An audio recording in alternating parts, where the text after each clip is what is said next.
Dobar dan, dragi moji, drage moje.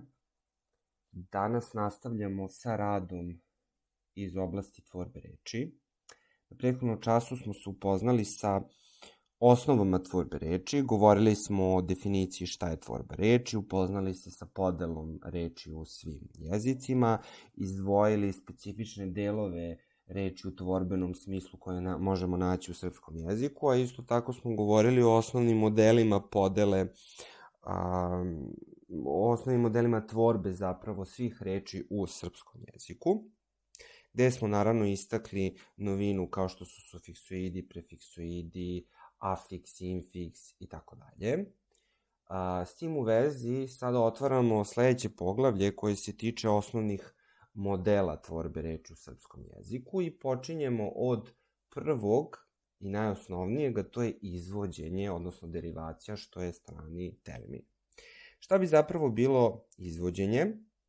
Izvođenje reči jeste način građenja reči pri kome od tvorbene osnove i sufiksa koji dodajemo na tu reč, mi zapravo gradimo jednu novu reč. Ta reč dobijena ovim procesom naziva se izvedenica u okviru onih tvorenica o kojima smo govorili u prethodnom času. Šta je ovde važno? Treba napomenuti da različite vrste reči mogu biti polazne reči za dobijanje neke nove reči. Pogledajmo primer. Ako imamo reč kuc, koja je uzvik, možemo graditi glagol kucnuti.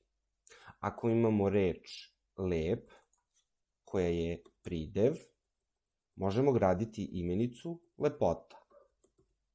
Ako imamo reč svoj, što je zamenica, možemo graditi reč svojski.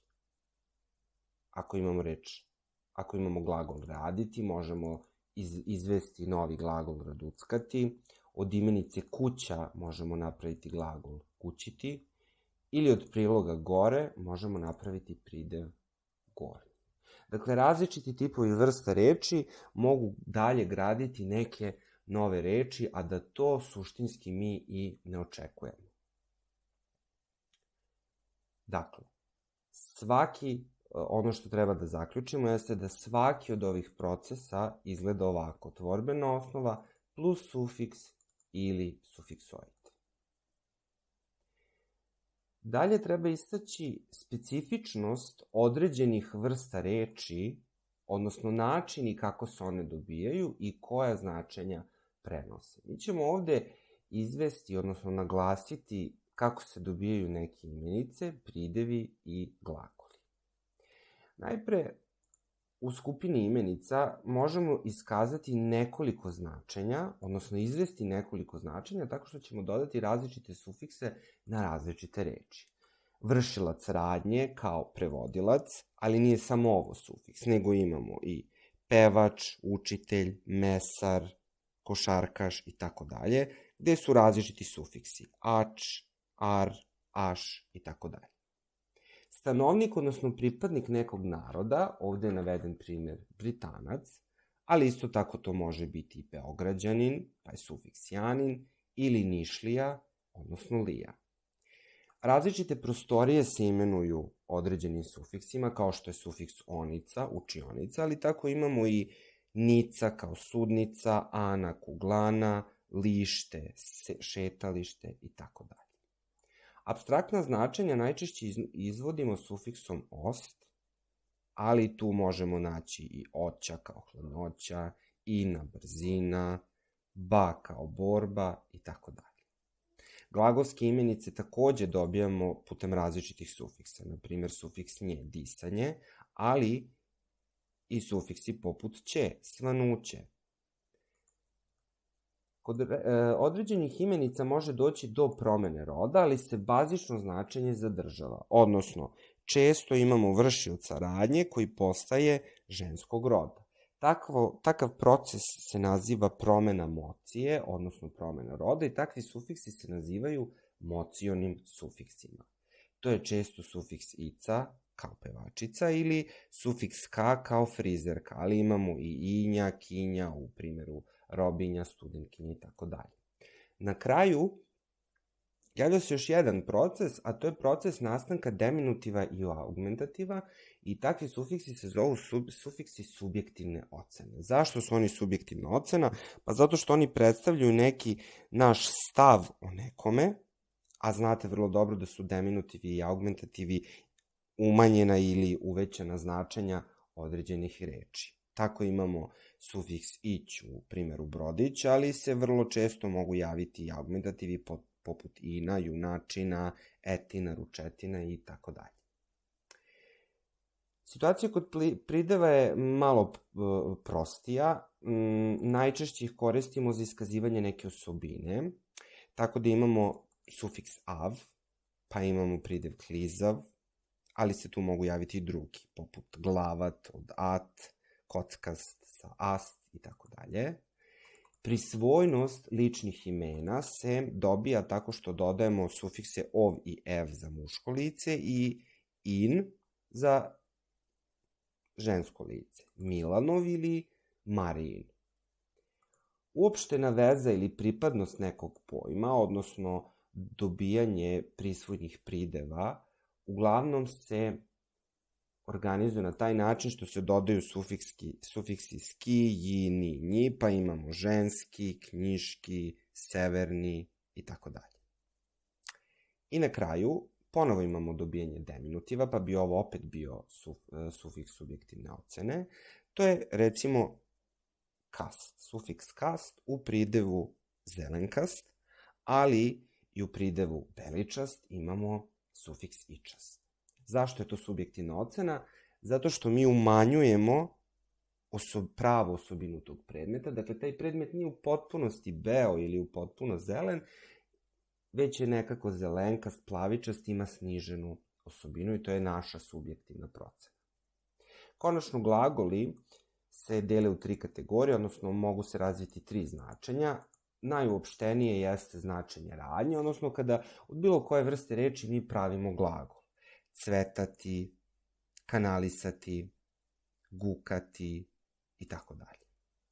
Vrlo često glagolima menjamo vid, tako da od svršenih dobijamo nesvršene i tu koristimo sufiks poput ijati, glagolu zavijati od glagola zaviti, ili ako imamo glagol pasti, dodamo sufiks a i onda se to pretvara u padati.